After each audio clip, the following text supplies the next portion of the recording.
ஞானானந்தமயம் தெய்வம் நிர்மலஸ்படிகாகிருதியும் ஆதாரம் சர்வ வித்யானாம் ஹயக்ரீவம் உபாஸ்மகி. அஸ்ட்ரோ டிவி நேயர்களுக்கு அஸ்ட்ரோ கேஎஸ் ஐயங்காரின் பணிவான நமஸ்காரங்கள். மாத பலன், குரோதி வருஷம் மார்கழி மாதத்தினுடைய பலன், அதாவது 16/12/2024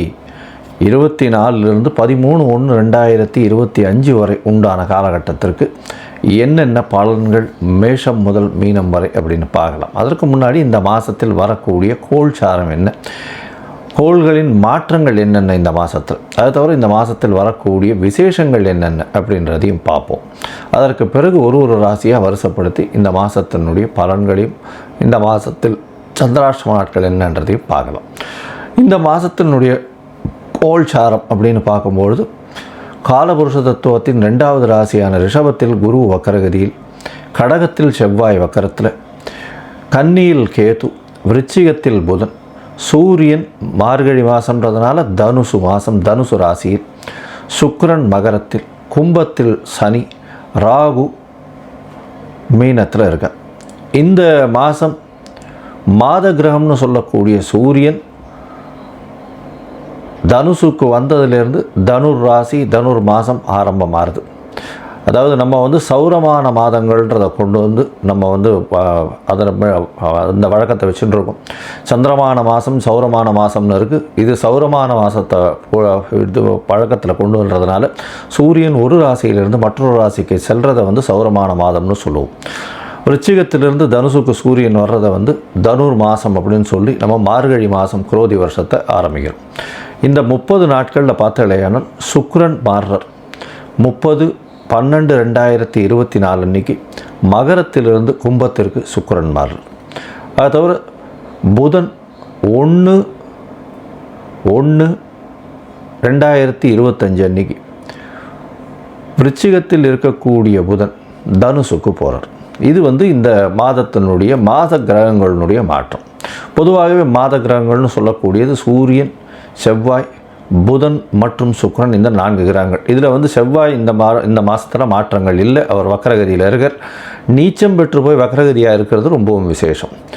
சரி, இந்த மாதத்தில் என்னென்ன விசேஷ நாட்கள் வருது அப்படின்னு பார்த்தாலேயானால் 17ஆம் தேதி 17/12/2024 அன்னைக்கு பார்த்தாலேயானால் இது ஸ்ரீ ரமண மகரிஷியினுடைய 145வது ஆராதனை, அதாவது 145வது ஜெயந்தி அன்னைக்கு. அது ரொம்பவும் பெரிய விசேஷம். ரமண மகரிஷி தெரியாதவங்களே கிடையாது, ரொம்ப பெரிய விசேஷத்தை, அதாவது பெரிய மகானவர். இந்த மாதத்தில் 23/12/2024, 24/12/2024, 22/12/2024 இந்த 3 நாட்களும் பார்த்தாலேயானால் பொதுவாகவே அஷ்டகா அன்வஷ்டகான்னு சொல்லுவாள். அதாவது தேய்பிரையில் வரக்கூடிய சப்தமி, அஷ்டமி, நவமி, மார்கழி மாதம், தை மாதம், மாசி மாதம், பங்குனி மாதம், இந்த 4 மாதங்களும் தர்ப்பணம் பண்ணுறது ரொம்பவும் வசதி. அஷ்டகா அன்வஷ்டகான்னு சொல்லுவாள். பொதுவாகவே ஒரு வருஷத்துக்கு 96 நாட்கள் நம்மளுடைய பித்திருக்களுக்கு தர்ப்பணம் கொடுக்கணும்னு சொல்லியிருக்கு. அதில் இந்த மார்கழி மாதத்துலேருந்து மார்கழி, தை, மாசி, பங்குனி இந்த 4 மாதம் 3 நாள் சப்தமி, அஷ்டமி, நவமி, அதாவது தேய்பிரையில் வரக்கூடியது, அது கொடுக்கறது மூலியமாக 12 நாட்கள் இது அஷ்டகா அன்வஷ்டகாவினுடைய தர்ப்பணங்கள்னு சொல்லுவாள். இதுக்கு உண்டான மேலும் சிறப்புகள் உங்களுடைய வைதிகர்களை கேட்டு தெரிஞ்சுக்கோங்க. இந்த மாதத்தில் வரக்கூடியது பார்த்தாலேயானால் 25ஆம் தேதி அன்றைக்கி 25/12/2024 அன்றைக்கி காஞ்சி காமகோடி பீடாதிபதி, அதாவது அவருடைய மகா பெரியவர்களுடைய ஆராதனை வருது. அது ரொம்ப பெரிய விசேஷம். அதற்கு பிறகு 30ஆம் தேதி அன்றைக்கி 30/12/2024 அன்றைக்கி அமாவாசை மற்றும் இந்த மாதத்தில் வரக்கூடிய மூல நட்சத்திரம். அதனால் மார்கழி மூலம் ரொம்ப பெரிய விசேஷம், அனுவ ஜெயந்தின்னு சொல்லக்கூடியது. அதனால் ரொம்ப பெரிய விசேஷம் மார்கழி மூலம். இந்த மாதத்தில் பார்த்தாலேனால் 1/1/2025 ஆங்கில புத்தாண்டு, அதாவது உலகமெங்கும் சிறப்பாக எடுத்துக்கொள்ளக்கூடிய ஃபினான்ஷியலாக மாற்றங்கள் ஏற்படுத்தக்கூடிய விஷயங்கள். அதனால் இந்த கேலண்டர் இயர்னு சொல்லக்கூடிய 1/1/2025 உலகம் மொத்தம் கொண்டாடப்படக்கூடிய ஒரு விசேஷம். இந்த மாதத்தில் அதாவது 10/1/2025 வைகுண்ட ஏகாதசி, அதாவது மிகவும் சிறப்பான விஷயம்னு சொல்லக்கூடியது வைணவ சம்பிரதாயத்தில் ஏகாதசி, அதுலேயும் வைகுண்ட ஏகாதசி, சொர்க்கவாசல் திறந்தவுடனே சொர்க்கவாசல் போயிட்டு வர்றது ரொம்பவும் விசேஷம். வைகுண்ட ஏகாதசி அன்னைக்கு உபவாசம் இருக்கிறது ரொம்பவும் விசேஷம். இந்த காலகட்டத்தில் ஸ்ரீரங்கத்தில் ரொம்ப பெரிய ஏற்றத்தோடு இருக்கக்கூடிய காலகட்டமாக இருக்கும். வைகுண்ட ஏகாதசி ரொம்பவும் விசேஷமான ஒரு விஷயம். இந்த மாதத்தில் பார்த்தாலேயானால் 11ஆம் தேதி ஊடாரை வெல்லும் சீர் கோவிந்தான்ற பாசுரம் 27வது பாசுரம். அதாவது இந்த மாதம் மொத்தமே பார்த்தாலேயானால் ஆண்டாள் நாச்சியாருக்கு உண்டான மாதம் மார்கழி மாதம். பொதுவாகவே மார்கழி மாதம்னு சொல்லக்கூடியது தேவர்களுக்கு, அதாவது இந்த தட்சிணாயனம்ன்றது ஈவினிங் டைம், அதாவது ராத்திரி பொழுதுன்னு சொல்லக்கூடியது. இது அதிகாலை பிரம்ம முகூர்த்த நேரம்னு சொல்லக்கூடியது. ஏன்னா இதுக்கு அடுத்த மாதம் பார்த்தாலேயானால் தை மாதம் வந்துடுறது, உத்தராயணம் பிறந்துடும். அதனால் இது பிரம்ம முகூர்த்த காலம்னு சொல்லக்கூடியது இந்த மார்கழி மாதம். அதனால் எல்லோரும் கார்த்தால ஒரு 4 மணி 4:15 மணிக்கே எழுந்து திருப்பாவை சொல்கிறதும் திருவம்பாவை சொல்கிறதும் ரொம்ப விசேஷம். ஆண்டாள் நாச்சியார் 12 ஆழ்வார்களில் அவரும் ஒருத்தர். அதாவது ஒரே ஒரு பெண் ஆழ்வாராக இருக்கிறது பெரிய விசேஷத்தை கொடுக்கும். அவர் சொன்னது இந்த திருப்பாவை 30 சொல்கிறது ரொம்ப விசேஷம். இந்த 27வது பாசுரம் பெரிய விசேஷத்தை கொடுக்கக்கூடியது. ஊடாரை வெல்லும் சீர் கோவிந்தான்ற பாசுரம். அது இந்த 11ஆம் தேதி 11/1/2025 அன்றைக்கி வருது. 13ஆம் தேதி போகி பண்டிகை.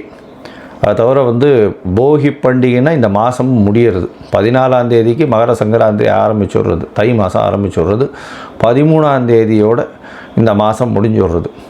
இந்த மாதம் மொத்தமே ரொம்பவும் விசேஷமான நாட்களாகவே இருக்கும். ஏன்னா 30 நாட்களும் சிவன் கோவில்லையும் சரி, வைணவ கோவில்லையும் சரி ரொம்பவும் விசேஷமாக இருக்கும். வைணவ கோவில் எல்லாவற்றிலும் திருப்பாவை சத்தங்களும், திருப்பாவை பாடல்களும், திருப்பாவை பஜனைகளும் கார்த்தால இருக்கும். சிவன் கோவிலில் பார்த்தாலேனால் மாணிக்கவாசகர் எழுதின திருவம்பாவை ஃபுல்லாகவே போயின்னு இருக்கும். இந்த மாதம் மொத்தமே அர்லி மார்னிங் ஒரு 4லேருந்து 4:30க்குள்ளே இந்த காலங்காத்தால் ஓசோன் லேயரும் நல்லபடியாக இருக்கும்னு சொல்லுவாள். அந்த மாதிரி அர்லி மார்னிங் எழுந்து வெளியில் போய் அந்த சில்னஸில் இருந்து மூச்சு பயிற்சி பண்ணுறது, அதை தவிர அந்த பஜனையில் சேர்ந்துக்கிறது, இதெல்லாம் உடல் நலத்துக்கு நல்ல ஒரு ஏற்றத்தை கொடுக்கும். இந்த மாதமே ரொம்பவும் வெற்றிகரமான மாதமாகவும் இருக்கும். சரி, இந்த மாதத்தில் மேஷம் முதல் மீனம் வரை, அதாவது மார்கழி மாதம் அந்த குரோதி வருஷத்தில் மேஷம் முதல் மீனம் வரை என்னென்ன பலன்கள் இருக்குதுன்னு பார்ப்போம். அதுக்கு முன்னாடி என்னுடைய மொபைல் நம்பர் கீழே ஸ்க்ராலிங்கில் போயின்னு இருக்கோம். உங்களுக்கு அஸ்ட்ராலாஜிக்கல் கன்சல்ட் தேவைப்பட்டதுன்னா எனக்கு ஒரு ஃபோன் பண்ணுங்க. உங்களுடைய date, time, place of birth, உங்களுடைய பெயர் மற்றும் தாய் தகப்பனார் பெயர் அனுப்புங்க. என்னுடைய கட்டணம் என்னன்னு சொல்கிறேன். அந்த கட்டணத்தை அனுப்பினதுக்கப்புறம் உங்களுடைய ஜாதகத்தை போடுறேன். சந்தி இருக்கான்னு பார்க்கணும். உங்களுடைய ஜாதகத்தில் லக்ன சந்தி, ராசி சந்தி, நட்சத்திர சந்தி, நட்சத்திர பாத சந்தி, இதெல்லாம் எது இருக்குது அப்படின்றத பார்க்கணும். ஏன்னா பொதுவாகவே பார்த்தோம்னா எனக்கு தெரிஞ்சவா என்கிட்ட வரக்கூடிய கிளைண்ட்ஸ் எல்லாம் பார்த்தோம்னா 40 வயசு, 50 வயசு, 60 வயசு ஆகுது. அவளுக்கெல்லாம் பார்த்தோம்னா மிருகசீரிஷ நட்சத்திரம் நினச்சின்னு சொல்லிட்டு இருக்கா. ரிஷப ராசின்னு சொல்லிட்டு இருப்பா, ஆனால் மிதுன ராசியில் இருப்பா. ஏன்னா உடைப்பட்ட நட்சத்திரங்களில் பார்த்தாலேயானால் இந்த பாதங்கள் மாறுபடும் பொழுது பொதுவாகவே அது ராசியும் மாறுபட்டு போயிடும். அதாவது குரு நட்சத்திரம், செவ்வாய் நட்சத்திரம், சூரிய நட்சத்திரம் இதெல்லாம் ரொம்ப பெரிய மாற்றத்தை ஏற்படுத்திடும். அதனால் எந்த ஒரு பாதத்திலையும் மாற்றங்கள் இருந்ததுனால் நிச்சயமான மாற்றங்கள் தெரியும். ஆனால் இந்த உடைப்பட்ட நட்சத்திரங்களில் ராசியே மாறிடும். அப்போ லக்னமும் மாற செய்யும். அதனால் எல்லாமே மாறக்கூடியதுனால உங்களுக்கு நல்ல காலம் நடந்துகிட்ருக்கும்னு நினைக்கும் பொழுது அது பிரச்சனையில் இருக்கும். என்னென்னு பார்த்தாலும் சந்தியில் இருக்கும். அதனால் முதல்ல உங்களுடைய டைம் ஆஃப் பர்த்தை போட்டு சந்தி இருக்கான்றதை முதல்ல குறித்ததுக்கு அப்புறம்தான் உங்களுக்கு ஜாதகத்தை போட்டு அதற்கப்புறம் அப்பாயின்மெண்ட் உங்களோட பேசுகிறேன். என்ன எளிய பரிகாரம் அப்படின்றதையும் சொல்கிறேன். சரி, இப்போது மேஷம் முதல் மீனம் வரை குரோதி வருஷம் மார்கழி மாதம் எப்படி இருக்குதுன்னு ஒன்றா பார்க்கலாம். மீனம், பூரட்டாதி, உத்திரட்டாதி, ரேவதி இந்த 3 நட்சத்திரம் 9 பாதங்களை கொண்ட ராசி. ராசியின் அதிபதினு சொல்லக்கூடியவர் குரு பகவான்.